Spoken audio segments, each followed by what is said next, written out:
Panda. I got broads in Atlanta, just to throw me in the family. Credit cards and the scammers, getting no licks in the band. Legacies.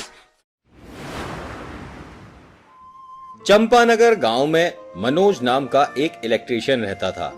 Manoj गांव में छोटी मोटी बिजली का काम करके अपना गुजारा करता था। एक दिन मनोज गांव के मुखिया के घर में बिजली का काम कर रहा था। तभी अचानक मनोज को बहुत ही तेजी से बिजली का शॉक लगता है और बिजली का शॉक लगने के कारण मनोज जमीन पर औंधे मुंह गिर जाता है। तभी मुखिया का बेटा चंदू ये देखकर मनोज से कहता है, अरे मनोज, तुम्हें तो बहुत जोर से बिजली का झटका लगा है। तुम जिंदा हो या टपक पड़े? क्या रे चंदू, तू तो मेरे मरने का इंतजार कर रहा है। कहीं तू मेरे पैरों पर डोरे तो नहीं डाल रहा? अगर ऐसा करने की कोशिश भी करेगा तो मैं तेरा हाथ पांव तोड़कर गांव के चौराहे में टांग दूंगा। अरे मनोज भाई, तुम तो बेकार में ही मुझ पर शक कर रहे हो। मेरी चमक छल्लो क्या दुनिया छोड़कर चली गई है जो मैं आपके पैरों पर डोरे डालूंगा? चंदू ये कहकर जैसे ही जमीन से उठाने जाता है, मनोज को छूते ही चंदू को जोर से इलेक्ट्रिक का झटका लगता है और वह जमीन पर गिर जाता है। क्या रे चंदू, क्या मेरे शरीर पर बम लगा हुआ है? मुझे छूते ही तू ऐसे झटका खाकर गिर गया? मजाक की भी हद होती है। अरे मनोज भाई, मैं मजाक नहीं कर रहा हूँ। आपको छूते ही मुझे बहुत जोर से करंट लगा है। मुझे तो लगता है आपको बहुत जोर से करंट लगने की वजह से आप बिजली वाले इंसान बन गए हो। ये तो बहुत ही खतरनाक बात है। अगर ऐसा हुआ तो सच में आपके आसपास भी आने से सभी लोग बहुत डरेंगे। मनोज चंदू के मुंह से ऐसी बातें सुनकर बहुत खुश हो जाता है और उसके दिमाग में एक शैतानी ख्याल आने लगता है। तभी मनोज चंदू के घर से सीधा गांव के बनिए सुरेश के पास चला जाता है। क्यों रे सुरेश, कल मेरा बेटा तेरे पास राशन का सामान लेने आया था और तूने राशन का सामान दिए बगैर ही उसे घर भेज दिया। तू अपने बेटे को हर रोज सामान लेने तो भेज देता है पर पैसे देना भूल जाता है। मैं क्या यहाँ भिखारियों के लिए अनाथ आश्रम खोलकर बैठा हूँ जो जब वो थैला लेकर दुकान में आए मैं सामान देकर भर दूं? हाँ भाई, ये तो तूने सच ही कहा है, पर तुझे चिंता करने की कोई जरूरत नहीं है। मैं आज तेरी सारी उधारी एक झटके में ही नॉकआउट कर दूंगा। मनोज ये कहकर सुरेश का हाथ पकड़ लेता है। मनोज सुरेश का हाथ पकड़ते ही उसे जोर का एक इलेक्ट्रिक शॉक लगता है और वह जमीन पर गिर जाता है। कुछ देर बाद जब सुरेश को होश आता है, वह तो मनोज को देखकर ही जोर जोर से रोने लगता है। अरे मैया रे, तू तो करंट मैन बन गया है। दुकान से तुझे जो भी सामान चाहिए वो ले और जल्दी से यहाँ से दफा हो जा, नहीं तो तेरी बदौलत मुझे दुनिया छोड़कर ही जाना पड़ेगा। सुरेश ये कहकर मनोज को एक थैली में बहुत सारा राशन का सामान भर कर दे देता है। मनोज सुरेश को अपने आप से डरता देख बहुत खुश हो जाता है और सारा राशन का सामान लेकर खुशी खुशी घर वापस चला जाता है। इसी तरह मनोज के इलेक्ट्रिक मैन बनने की बात पूरे गांव में फैल जाती है और मनोज को देखते ही सभी लोग थर थर कांपने लगते हैं। मनोज इसी बात का फायदा उठाते हुए बिना पैसा खर्चा किए जिसके पास से जो भी सामान जरूरत पड़ता वह ले आता। इसी तरह मनोज के दिन बहुत ही अच्छे कट रहे थे।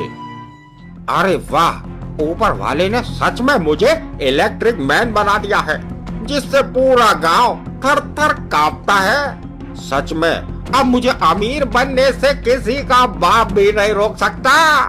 मनोज इसी तरह अमीर बनने का ख्वाब देखने लगता है और गांव के सभी लोगों को परेशान करने लगता है। तभी एक दिन सुरेश मनोज के नाम पर पुलिस स्टेशन में कंप्लेंट करने जाता है। साहब, मैं गांव के मनोज इलेक्ट्रिक मैन के नाम पर कंप्लेंट करने आया हूँ। उस इंसान ने हम लोगों का जीना ही दुश्वार कर दिया है। जब से उसे बिजली की शक्ति मिली है वह गांव में डॉन बनकर घूमता है और उसे जो भी चीज की जरूरत पड़ती है वह हमें डरा धमका कर वह चीज हड़प लेता है। अरे भाई, क्या उल्टा सीधा बक रहे हो? सुबह सुबह क्या दो पैग मार के आ गए हो? चलो भागो यहाँ से। गांव में इलेक्ट्रिक मैन आ गया है। सच में उल्टा सीधा बोलना तो कोई तुमसे सीखे। सर जी, मैं झूठ नहीं कह रहा हूँ। सच में मनोज नाम के एक इलेक्ट्रिशियन को अचानक इलेक्ट्रिक का झटका लगता है और वो इलेक्ट्रिक मैन बन जाता है। अगर आपको मेरी बात झूठी लगती है तो आप गांव में आइए और खुद भी उसे अपनी आंखों से देख लीजिए। पुलिस को सुरेश की बातों पर विश्वास होता है और वो सुरेश को साथ लेकर मनोज के घर जाते हैं और वहां जाकर मनोज से कहते हैं, क्यों रे, सुना है तू इलेक्ट्रिक मैन बन गया है? ये धप्पाबाजी तेरी गांव में ही चलेगी। हम जैसे पुलिस वाले तेरे बातों में आने वाले नहीं हैं। और सुना है तू गांव के लोगों को बहुत परेशान कर रहा है। सुरेश ने तेरे नाम पर कंप्लेंट किया है। अब चल जे हवालात की सैर कराता हूँ। पुलिस बाबू, मैं आपके साथ हवालात चलूंगा, पर आप मुझसे थोड़ा सा बच के रहिए। अगर मेरे शरीर का करंट आपको थोड़ा भी लग गया तो अभी आपका राम नाम सत्य हो जाएगा। तो फिर मुझे पकड़ने की खुशी में गांव वाले आपके गले में माला नहीं, आपके फोटो पर माला चढ़ाते हुए दिखाई देंगे। पुलिस मनोज की बात सुनकर थोड़ा डर जाते हैं। कहीं ये मनोज सच में इलेक्ट्रिक के झटके तो नहीं देता? मुझे इसे छूने से पहले जांच लेना होगा।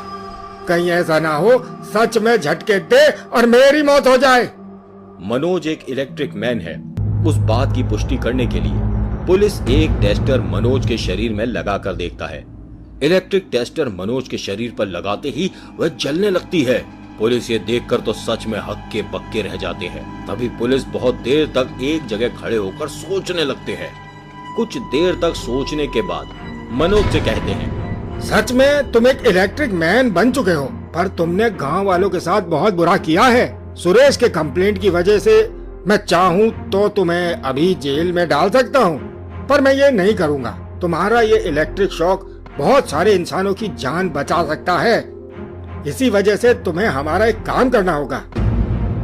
अगर मैं सच में आपकी कोई मदद कर सकूं तो मुझे बहुत गर्व होगा, और अगर मेरी इलेक्ट्रिक शॉक बहुत सारे लोगों की जान बचा सकती है तो इससे अच्छी बात तो कोई हो ही नहीं सकती। मुझे ये जानकर बहुत ही अच्छा लगा कि तुम हमारी मदद करना चाहते हो। अगर तुम हमारी मदद कर पाए तो मैं तुम्हें सरकार से इनाम दिलवा दूंगा। उसके बाद फिर कभी तुम्हें किसी से मांगने की जरूरत नहीं पड़ेगी। सब तुम्हें सम्मान के साथ बुलाया करेंगे। मुझे तो सुनकर ही बहुत अच्छा लग रहा है। जल्दी से बताइए मुझे क्या करना होगा, मुझसे और रहा नहीं जाता। यहाँ से कुछ ही दूर जंगल के अंदर कई आतंकवादियों ने एक तंबू गाड़कर अपना आशियाना बनाया है और वह लोग हमारे देश को खत्म करने की कोई योजना बना रहे हैं। अगर तुम वहाँ जाकर उन लोगों को अपना इलेक्ट्रिक शॉक दो तो हम उन्हें एक साथ बहुत ही अच्छी तरह पकड़ सकते हैं। आप बिल्कुल चिंता ना करें इंस्पेक्टर साहब, मैं उन सभी आतंकवादियों को अपने झटके से ढेर कर दूंगा और अपने देश को बचा लूंगा। इस मिशन के लिए आपने बिल्कुल ठीक इंसान को चुना है। वाह मनोज, तुम एक पुलिस वाले की तरह बात कर रहे हो। जाओ और सफल होकर वापस आना। मेरी शुभकामनाएं तुम्हारे साथ हैं। मनोज पुलिस की बात मान लेता है और उन लोगों के साथ जंगल के अंदर चला जाता है। जंगल से कुछ दूर जाते ही उन्हें आतंकवादियों का कैंप दिखाई देता है। पुलिस वाले पेड़ों के पीछे छुप जाते हैं और मनोज को कैंप के अंदर जाने के लिए कहते हैं। मनोज छुपते छुपाते कैंप के पास जाता है। तभी एक आतंकवादी मनोज को देख लेता है। उस आतंकवादी का चेहरा पूरा ढका हुआ था, सिर्फ उसकी आंखें ही दिख रही थी। क्यों रे नासपिटे, हिंदुस्तान के जासूस, तू हमारी योजना पता करने आया है। चल मैं तुझे हमारा कैंप अच्छी तरह दिखाता हूँ। आतंकवादी ये कहकर मनोज को बंदूक दिखाकर अंदर ले जाता है।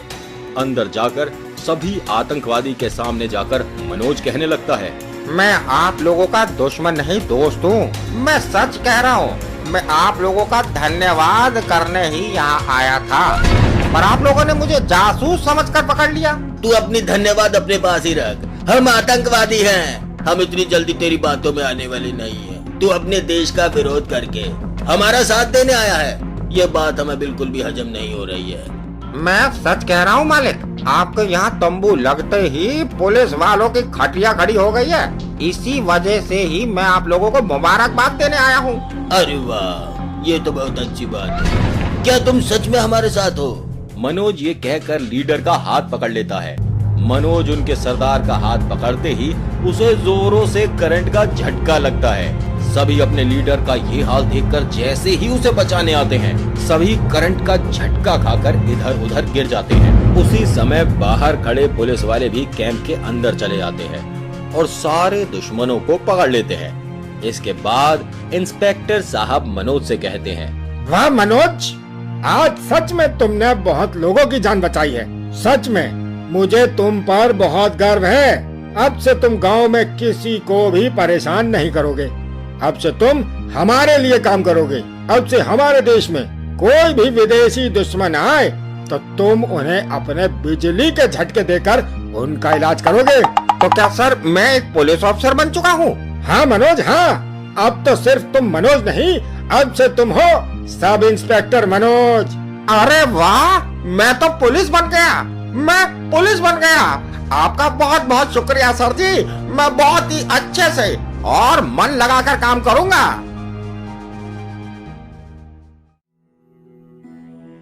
सोनापुर गांव में बंटी नाम का एक लड़का अपने माता पिता के साथ रहता था। बंटी बचपन से ही बहुत ही कमजोर और एबनॉर्मल था। इसी वजह से गांव का कोई भी बच्चा उसके साथ खेलना नहीं चाहता था। बंटी के माता पिता भी बंटी की वजह से हर वक्त झगड़ा करते थे। एक दिन सुबह होते ही बंटी के माता पिता के बीच जोरदार झगड़ा शुरू हो जाता है। बंटी को उन दोनों का झगड़ा करना बिल्कुल भी पसंद नहीं था। तभी बंटी दुखी होकर घर से बाहर निकल जाता है और जाकर नदी किनारे बैठकर रोने लगता है। कुछ देर बाद नदी के आसपास बहुत ही जोर से हवा बहने लगती है और पेड़ के पीछे से बंटी के पास एक लड़की लता आती है। अरे तुम यहाँ पर बैठकर रो क्यों रहे हो? क्या तुम्हें कोई परेशानी है? बंटी लड़की को अच्छी तरह से देखने लगता है और कुछ देर तक देखने के बाद उससे पूछता है, तुम कौन हो और कहाँ से आई हो? मैंने पहले तो तुम्हें कभी भी गांव में नहीं देखा। मेरा नाम लता है और यहाँ से कुछ ही दूर में एक शमशान घाट है, उसी के पास मेरा घर है। मैं वहाँ पर रहती हूँ। पर पहले तुम बताओ, तुम यहाँ पर अकेले बैठकर रो क्यों रहे थे? अब मैं तुम्हें क्या बताऊं, बचपन से लेकर आज तक गांव का कोई भी इंसान मुझसे सीधे मुंह बात नहीं करता। हर कोई सिर्फ मेरा मजाक उड़ाता रहता है। मेरे माता पिता भी मुझे अपने पिछले जन्मों के पापों का फल समझते हैं। बंटी तुम दुखी मत हो, अब से मैं तुम्हारी दोस्त हूँ। तुम्हें किसी के साथ भी बात करने की कोई जरूरत नहीं है। अब से हर रोज हम दोनों नदी किनारे मिलेंगे और ढेर सारी बातें करेंगे। उसके बाद लता और बंटी दोनों बहुत देर तक बातें करते हैं और शाम होते ही बंटी अपने घर की तरफ जाता है और बंटी के चले जाने के बाद लता भी वहां से गायब हो जाती है। बंटी के घर आते ही बंटी के पिताजी बंटी को देखकर आग बबूला हो जाते हैं। क्यों रे नास पिटे, कहाँ मर गया था तू? हमसे किस जन्म का बदला ले रहा है? तेरी वजह से हम कहीं मुंह दिखाने लायक ही नहीं रहे। सच में तुझ जैसे औलाद को जन्म देना ही हमारी सबसे बड़ी गलती है। पर पिताजी मेरी गलती ही क्या है? ऊपर वाले ने मुझे ऐसा बनाया है, इसमें मेरा क्या कसूर है? बंटी के पिताजी बंटी की बात सुनकर कुछ कहे बगैर ही अपने कमरे में चले जाते हैं और बंटी भी खाना खाकर अपने कमरे में सोने चला जाता है। इसी तरह बंटी हर रोज सुबह लता से नदी किनारे मिलने जाने लगता है और वहां जाकर लता से बहुत बातें करता है। पर लता एक चुड़ैल है, बंटी समझ नहीं पाता। बंटी लता को अपने दोस्त के रूप में पाकर बहुत खुश रहने लगता है। तभी एक दिन सुबह बंटी हर रोज की तरह नदी किनारे जाता है। बंटी नदी किनारे जाकर देखता है वहां पेड़ के नीचे गांव का एक लड़का सुरेश खड़ा हुआ है और बंटी को घूर रहा है। क्या रे बंटी, नदी किनारे क्या कर रहा है? कहीं तू डूब मरने की तैयारी तो नहीं कर रहा? क्यों सुरेश, तुम्हें मेरी डूब मरने की इतनी चिंता क्यों है? तुम अपनी फिक्र करो और मैं अपनी करता हूँ। तुझे नदी किनारे कुछ ज्यादा ही आता देख रहा था, इसलिए थोड़ा देखने आ गया। पर ये बात तो एकदम सच्ची है, जब तक तुझे थोड़ा छेड़ ना लूं मुझे मजा नहीं आता। सुरेश ये कहकर छोटे छोटे पत्थर उठाकर बंटी की तरफ फेंकने लगता है और बंटी को परेशान करने लगता है। तभी वहाँ पर लता अपने चुड़ैल रूप में आ जाती है और बहुत ही डरावनी नजर से सुरेश को घूरने लगती है। अरे बाप रे, दादा रे, इस करम जले बंटी के पास चुड़ैल कहाँ से आ गई? अब मुझे इस चुड़ैल से कौन बचाएगा? क्यों रे करम जले बंदर जैसी शक्ल वाले लड़के, तुझे दूसरों को छेड़ने में बहुत मजा आता है। चल अब मैं तुझे बताती हूँ छेड़ना किसे कहते हैं। चुड़ैल ये कहकर सुरेश को पकड़कर उल्टा लटका देती है और हवा में घुमाती रहती है। चुड़ैल सुरेश को बहुत देर तक हवा में घुमाती है और उसके बाद उसे जमीन में पटक देती है। चुड़ैल सुरेश को जमीन में पटकते ही सुरेश वहां से अपनी जान बचाकर भाग जाता है। उसके बाद फिर से लता लड़की में बदल जाती है। लता एक चुड़ैल है, ये देखकर बंटी बहुत डर जाता है और लता से दूर जाने लगता है। तभी लता बंटी से कहती है, बंटी मुझसे डरो मत, मैं तुम्हें कुछ नहीं करूंगी। तुम मेरे बहुत ही अच्छे और सच्चे दोस्त हो, पर तुम्हें जो कोई भी तंग करेगा मैं उसे नहीं छोड़ूंगी। लता की बात सुनकर बंटी बहुत भावुक हो जाता है और लता से पूछने लगता है, लता, मुझे एक बात जानने की बहुत उत्सुकता हो रही है। तुम्हारी मौत कैसे हुई और तुम इस नदी किनारे पेड़ के पास क्या करती हो? बंटी मेरे लिए वे बहुत ही दुखद समय था। मैं पास के गांव के जमींदार रतन सिंह की बेटी थी। एक दिन मैं अपने माता पिता के साथ बाहर घूमने जा रही थी, तभी हमारी गाड़ी का एक्सीडेंट हो जाता है और मेरे माता पिता की उसी एक्सीडेंट में मृत्यु हो जाती है, पर मैं बच जाती हूँ। उसके बाद से मैं अपने चाचा जी के साथ रहने लगी थी। एक दिन मैं अपने कमरे में सो रही थी, तभी अचानक कमरे में मेरे चाचा जी आ जाते हैं। अरे ओ कलमुई डायन, मैं तुझे बहुत बार मारने की कोशिश कर रहा हूँ, पर तू हर बार ही बच के निकलती है। मैंने तेरे पिताजी की गाड़ी एक्सीडेंट करवाई थी, पर तू बच निकली। अभी तक तू पूरे जायदाद पर कुंडली मार कर बैठी हुई है। जब तक मैं तुझे नहीं मारूंगा वह जायदाद मेरी नहीं होगी। आज तुझे मारकर मैं पूरे जायदाद का मालिक बन जाऊंगा। चाचा जी आप मुझे छोड़ दीजिए, मैं यहाँ से बहुत दूर चली जाऊंगी। मुझे कोई भी संपत्ति नहीं चाहिए, आप सब ले लीजिए पर मुझे छोड़ दीजिए। मैं अपने चाचा जी के पैरों में गिरकर भीख मांगती रही, पर उन्हें मुझ पर दया नहीं आई और उन्होंने मुझे गला दबाकर मार दिया।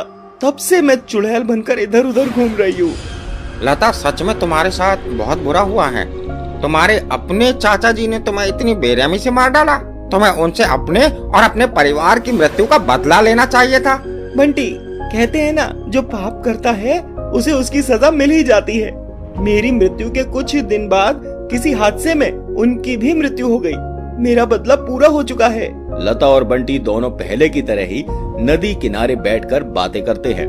दूसरी तरफ सुरेश चुड़ैल से बचकर सीधा बंटी के घर पर जाता है और वहां जाकर बंटी के पिताजी से कहता है, चाचा जी आपका बेटा एक चुड़ैल के साथ है। अभी अभी उस चुड़ैल ने मुझे हवा में बहुत घुमाया और हवा में घुमाने के बाद बहुत जोर से जमीन में पटका। आप जल्दी नदी किनारे जाइए, नहीं तो वह चुड़ैल बंटी का भी कचुम्बर बना देगी। अरे सुरेश, तू क्या कह रहा है? लगता है आज सुबह सुबह ही चढ़ा कर आ गया है, जो उल्टी सीधी बातें कर रहा है। चल भाग यहाँ से, मुझे बहुत काम है। अरे चाचा जी, मुझे भगवान की सौगंध में झूठ नहीं कह रहा हूँ। बंटी के साथ नदी किनारे चुड़ैल है। आप जल्दी जाइए, नहीं तो बंटी की खैर नहीं। बंटी के पिताजी सुरेश की बात सुनकर नदी किनारे देखने जाते हैं। तभी वे देखते हैं बंटी एक लड़की के साथ बैठा हुआ है। बंटी के पिताजी बंटी को एक लड़की के साथ देखकर बहुत भड़क जाते हैं और बंटी से कहने लगते हैं, क्यों रे नास पिटे, तू क्यों मेरी इज्जत की अर्थी उठाना चाहता है? सच में तो जैसा नास पिटे को जन्म देकर मेरी जिंदगी तो झंडू बाम ही बन चुकी है। तेरे जैसी औलाद को तो जहर खिलाकर मार देना चाहिए।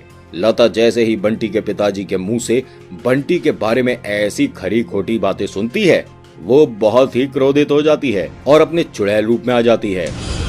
क्यों रे बुड्ढे, तू बंटी को जहर खिलाएगा? चल, मैं तुझे ही जहर खिलाकर इस दुनिया से भगा देती हूँ। चुड़ैल ये कहकर बंटी के पिताजी पर वार करने जाती है। तभी बंटी चुड़ैल को रोक लेता है। लता, तुम उन्हें छोड़ दो, मुझ पर रहम करो, मेरे पिताजी को कुछ मत करो। बंटी के पिताजी जैसे ही चुड़ैल का रूप देखते हैं, वहां से भागकर सीधा तांत्रिक बाबा के पास चले जाते हैं। तांत्रिक अपने कुटिया पर बैठकर ध्यान कर रहे थे। तांत्रिक बाबा, कुछ कीजिए, नहीं तो चुड़ैल मेरे बेटे के साथ साथ मुझे भी मार डालेगी। अरे ओ चमगादड़ जैसे शक्ल वाले इंसान, क्यों कुत्ते की तरह भौंक कर मेरी पूजा भंग करने पर तुला है? अब बोल, तुझे क्या परेशानी है? एक चुड़ैल मेरे बेटे के साथ नदी किनारे बैठी हुई है। अगर आपने कुछ नहीं किया तो वह मेरे बेटे को मार डालेगी। लगता है चुड़ैल को तेरा बेटा पसंद आ गया है। इसमें परेशानी ही क्या है? उन दोनों की शादी करवा दे और चुड़ैल को अपने घर की बहू बना ले। तांत्रिक बाबा, अभी मजाक करने का वक्त नहीं है। आप जल्दी से कुछ कीजिए, नहीं तो बहुत बड़ी परेशानी हो जाएगी। ठीक है, मैं कुछ करता हूँ। तू चुपचाप साइड में बैठ जा। ओम क्लीम चामुंडा नमः, ओम क्लीम चामुंडा नमः। जॉनी जॉनी एस पापा, अरे ओ सुंदरी चुड़ैल, जल्दी से मेरे पास आ जा। अरे ओ तांत्रिक, तूने मुझे यहाँ पर क्यों बुलाया है? अरे वह चमक चल्लू चुड़ैल, तूने मेरा नहीं इस आदमी का बिगाड़ा है। ये कह रहा है तू उसके बेटे के साथ नदी किनारे बैठी हुई थी। बंटी को मुझसे नहीं, इनसे खतरा है। बंटी एक एबनॉर्मल लड़का है, इसकी वजह से वो इनकी आंखों में खटकता है। ये अपने बच्चे को हर बार कोसते रहते हैं। जब तक ये मन से अपने बेटे को अपना नहीं लेते, मैं तब तक उसका सहारा बनके उसके साथ रहूंगी। तभी वहाँ पर बंटी आ जाता है। बंटी के पिताजी उनसे कहते हैं, बेटा मुझे माफ कर दो, सच में मुझसे बहुत बड़ी गलती हुई है। मेरे बेटे का ये हाल हमारी गलती की वजह से हुआ है और हम उसे ही पापों का फल समझकर कोसते रहे। सच में तुमने हमारी आंखों से पर्दा हटा दिया। अब से मैं या कोई भी गांव वाला बंटी से कुछ नहीं कहेगा। अगर कोई भी उसे नुकसान पहुंचाने की कोशिश करेगा, उसे मुझसे सामना करना होगा। बंटी के पिताजी की बात सुनकर चुड़ैल बहुत खुश हो जाती है और वहाँ से गायब हो जाती है। उसके बाद से बंटी के माता पिता उसे बहुत ही प्यार से रखते। अब कभी भी बंटी की वजह से उसके माता पिता झगड़ा नहीं करते। उस दिन के बाद से बंटी अपने माता पिता के साथ बहुत ही खुशी खुशी अपनी जिंदगी बिताने लगता है।